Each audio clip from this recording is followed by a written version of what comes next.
বাসন্তী, নমস্কার সুদীপ্তা দি, আমি ব্যানাচেটি দুর্গাপুর স্টিল প্ল্যান্টের কর্মী। পশ্চিম বর্ধমান। হ্যাঁ, পশ্চিম বর্ধমান। স্টিল প্ল্যান্টে কি কাজ করো? ওখানে আমাদের ধরো মানে আগুনের সামনে কাজ করতে হয়, মানে ওখানে যে ভাটি হয়, ভাটির সামনে আমাদের থাকতে হয়।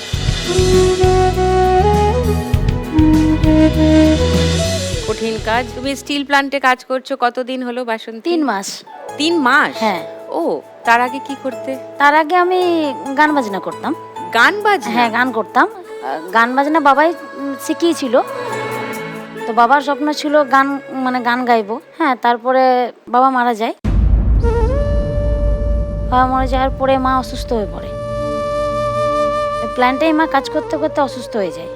3 ঘন্টা অজ্ঞান থাকে মা। 3 ঘন্টা অজ্ঞান থাকার পরে হসপিটালে অ্যাডমিট করা হয়। মাকে 15 দিন হসপিটালে রাখা হয়। তারপর মা বাড়ি আসে, একটু সুস্থ হয়। মা যখন কাজে জয়েন করে তখন ওই প্ল্যান্টের লোকেরা বলে যে কাকিমা আপনাকে আর ডিউটিতে রাখা হবে না।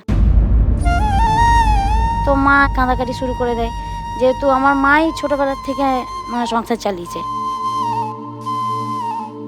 মা ও প্ল্যান্টের স্যারকে বলে যে স্যার তাহলে আমার মেয়েকে কাজ দিন। তো ওরা বললো যে আপনার ছেলে হলে ভালো হতো, যেহেতু ওখানে ছেলের কাজটাই বেশি, যেহেতু আগুনের সামনে ওঠা যাওয়া নামা ওটা মেয়েদের পক্ষে নয়। তো ওখানে মানে স্যাররা সত্যি খুব ভালো।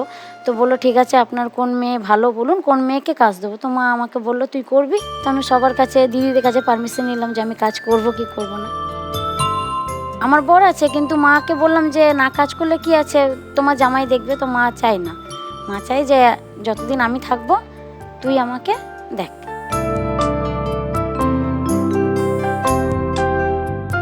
তো মায়ের জায়গায় তুমি জয়েন হ্যাঁ, আমি করলে, জয়েন করেছি। যে হ্যাঁ। টাকাটা রোজগার করো সেটা দিয়ে মায়ের হ্যাঁ, টাকা মায়ের হাতে দিয়ে দিয়ে এরভাবে আমাদের সংসার চলে।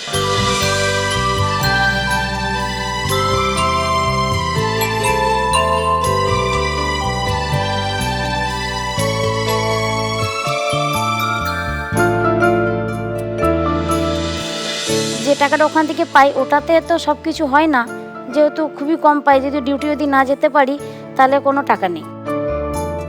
আর তার জন্য আমি কি করি, যখন আমার প্রোগ্রাম পড়ে বাইরে প্রোগ্রামেও যাই আমি গানের? হ্যাঁ, গানের প্রোগ্রামে বেরোই। তখন ডিউটি থেকে ওখানে বেরোই, 5টার সময় ডিউটি করে বেরোই। দিয়ে আমার বর গাড়ি নিয়ে আসে, ব্যাগ গুছিয়ে নিয়ে আসে, ওখান থেকেই প্রোগ্রামে চলে যায়। গানটা হচ্ছে আমার শখ, গানটা বাবা শিখিয়েছে। তারপরে আমার যখন বিয়ে হয়ে যায় তখন আমি পুরুলিয়া চলে যাই।